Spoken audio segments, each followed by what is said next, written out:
கர்த்தருக்கு ஸ்தோத்திரம். இன்றைக்கான வேதவசனம் 2 கொரிந்தியர் 9:15. தேவன் அருளிய சொல்லி முடியாத ஈவுக்காக அவருக்கு ஸ்தோத்திரம். பிரியமானவர்களே, நம் தேவன் நமக்கு எவ்வளவு நன்மைகளை செய்திருக்கிறார்.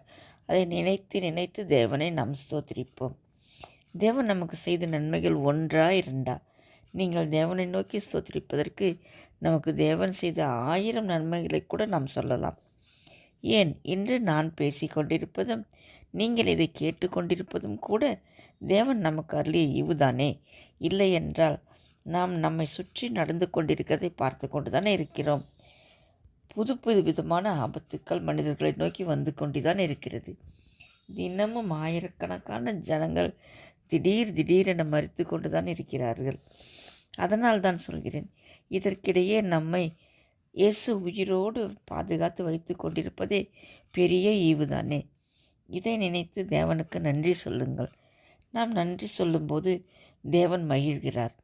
அவரை துதிக்கும்போது அவர் மகிழ்கிறார். பிரியமானவர்களே, தேவன் நமக்கு செய்த நன்மைகளை எண்ணி எண்ணி துதித்து பாருங்கள். உங்களுடைய உள்ளமும் மகிழும். தேவன் மேல் ஒரு பெரிய விசுவாசம் வரும்.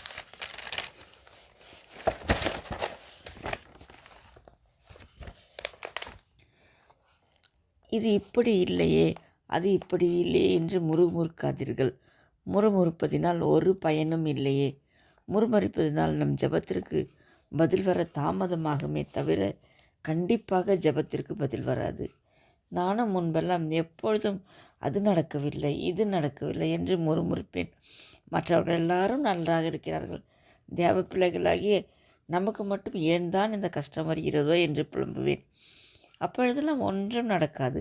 ஆனால் இப்பொழுதெல்லாம், தேவனே, எது நடந்தாலும் பரவாயில்லை, என்னதான் ஆனாலும் பரவாயில்லை, யார் என்னை விட்டு விட்டு போனாலும் பரவாயில்லை, நீர் என்னோடு இருக்கிறீரே, அது மட்டும் எனக்கு போதும் ஆண்டவரே என்று எண்ணி துதிக்கிறேன். என்னுடைய வாழ்க்கையில் அநேக மாறுதல்களை கண்டு வருகிறேன். நீங்களும் கூட எது நடந்தாலும் தேவன் நம்மோடு இருக்கிறாரே, அது ஒன்று நமக்கு போதுமே, வேறு என்ன வேண்டும் நமக்கு என்று எண்ணி துதியுங்கள். அவர் இதுவரை உங்களுக்கு என்னென்ன நன்மை செய்திருக்கிறாரோ ஒரு நோட்புக்கில் எழுதி வைத்து அதை சொல்லி சொல்லி தேவனை துதியுங்கள். அப்பொழுது பாருங்கள், இவ்வளவு நாளும் ஜெபித்தும் பதில் வராத காரியங்களிலெல்லாம் அற்புதம் நடப்பதை காண்பீர்கள். நம் தேவனிடத்தில் பெற்ற நன்மைகளுக்காய் நாம் அவரிடத்தில் நன்றியறிதல் உள்ளவர்களாய் நடந்து கொள்ள வேண்டும் என்று அவர் நம்மிடத்தில் எதிர்பார்க்கிறார்.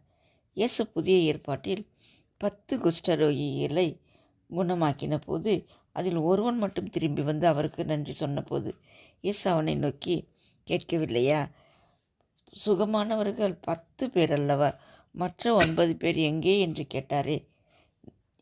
பிரியமானவர்களே, நாமும் தேவன் நமக்கு செய்த நன்மைகளை தேவனுக்கு நன்றி சொல்லி துதிக்க வேண்டும் என்று இயேசு நம்மிடம் எதிர்பார்க்கிறார்.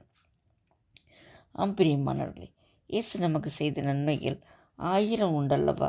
அதை சொல்லி சொல்லி 1000 முறை அல்ல, கோடி முறை கூட தேவனை துதிக்கலாம். துதித்து பாருங்கள். இன்றே உங்கள் கண்ணீருக்கு ஒரு முடிவு வரும். தேவன் பெரிய காரியங்களை உங்கள் வாழ்க்கையில் செய்வார். கலங்காதீங்கள். உங்களுக்கு என்ன பிரச்சனை இருந்தாலும் விசுவாசத்தோடு தேவனை துதியுங்கள். இன்றே தேவன் உங்களுக்கு ஒரு அற்புதம் செய்வார்.